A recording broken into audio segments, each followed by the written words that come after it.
चलिए आगे बढ़ते हैं। भारतीय नागरिक सुरक्षा भारतीय साक्ष्य बिल को राष्ट्रपति की मंजूरी मिल चुकी है। भारतीय न्याय संहिता बिल को भी मंजूरी मिल चुकी है। भारतीय साक्ष्य अधिनियम को भी राष्ट्रपति की मंजूरी मिल चुकी है और मंजूरी मिलने के बाद कानून बन चुके हैं तीनों बिल। राष्ट्रपति ने तीनों क्रिमिनल बिल को मंजूरी दे दी है। ये बिल अब कानून की शक्ल में आ चुके हैं। हालांकि विपक्ष की ओर से लगातार इसमें पार्टिसिपेट नहीं करने का, उन्हें नहीं बोलने देने का आरोप लगाया गया, लेकिन तमाम सारी चीजों से तर भारतीय नागरिक सुरक्षा भारतीय साक्ष्य बिल को राष्ट्रपति की मंजूरी मिलने के साथ ये बिल अब कानून की शक्ल ले चुकी है। बड़ी खबर आपको बता रहे हैं, संसद के शीतकालीन सत्र में ये बिल सामने आए और उसके बाद भारतीय नागरिक सुरक्षा भारतीय साक्ष्य बिल को राष्ट्रपति की ओर से मंजूरी दे दी गई है। भारतीय न्याय संहिता बिल को भी मंजूरी मिल चुकी है। हमारे साथ डेली न्यूज एडिटर और सहयोगी अदिति जुड़ चुके। अदिति, तीनों बिल, भारतीय नागरिक सुरक्षा भारतीय साक्ष्य बिल और भारतीय न्याय संहिता, जिनको लेकर के शीतकालीन सत्र में काफी मुद्दे गूंजे, आखिरकार ये बिल अब कानून की शक्ल ले चुके हैं राष्ट्रपति की मंजूरी के बाद। कैसे देखते हैं इन्हें, क्या बदलाव इनके जरिए होगा? देखिए, बिल्कुल राष्ट्रपति की मंजूरी मिलते ही ये तीनों बिल कानून बन चुके हैं। और अमित शाह ने जब ये बिल पारित हो रहे थे, जब सदन में बिल रखा था पटल पर, तभी कह दिया था कि तारीख पे तारीख का जमाना अब चला गया है। सबसे महत्वपूर्ण बात है कि राज्यसभा में तीनों क्रिमिनल जो लॉ बिल, भारतीय न्याय संहिता, भारतीय न्याय सुरक्षित संहिता और भारतीय साक्ष्य बिल पहले गुरुवार को पास हुए। बुधवार को ये तीनों बिल लोकसभा में पास हो गए थे और अब इनको इंतजार था, राष्ट्रपति को भेजा गया था और इसका इंतजार था कि राष्ट्रपति की तरफ से मंजूरी मिले।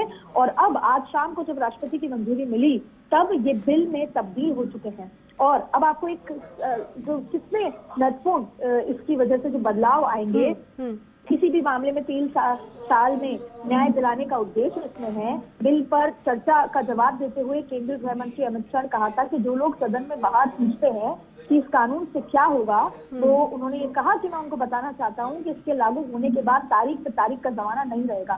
किसी भी मामले में 3 साल में न्याय दिलाना का उद्देश्य रहेगा। अब अगर कुछ मुख्य मुद्दों पे बात कर ले, कि गंभीर अपराध में नाबालिग से रेप के दोषी को उम्र कैद या फांसी होगी।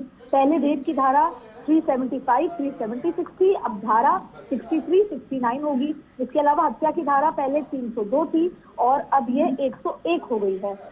तमाम इन जो अपराधों में गंभीरता बढ़ चुकी है। गैंगरेप के दोषी को 20 साल तक की सजा या जिंदा रहने तक की जेल की सजा होगी। मॉब लिंचिंग में हम हमेशा ही कहा जाता था कि भीड़ का कोई चेहरा नहीं होता और ऐसे में वो केस पेंडिंग रह जाता था। मॉब लिंचिंग में फांसी की सजा दी जाएगी।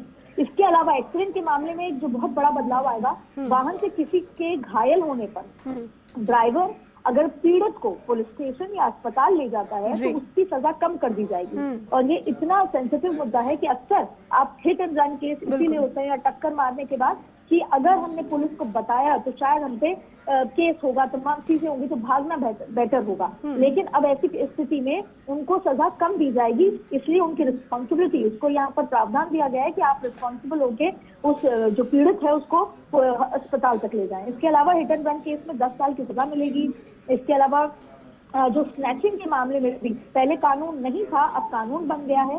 सिर पर लाठी मारने वाले पर भी अब सामान्य झगड़े की धारा नहीं लगेगी। अब विक्टिम के ब्रेन डेड की स्थिति में दोषी को 10 साल की सजा होगी।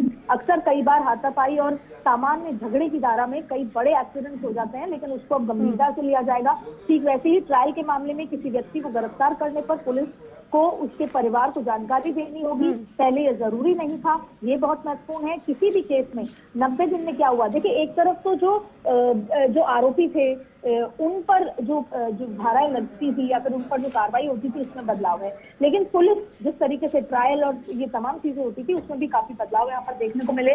किसी भी केस में 90 दिन में क्या हुआ उसकी जानकारी पुलिस विक्टिम को देगी। अगर आरोपी 90 दिन के भीतर कोर्ट के सामने पेश नहीं होते तो उसकी गैर मौजूदगी में भी ट्रायल होगा। गंभीर मामलों में आधी सजा काटने के बाद रिहाई मिल सकती है, व्यवहार पर डिपेंड करता है।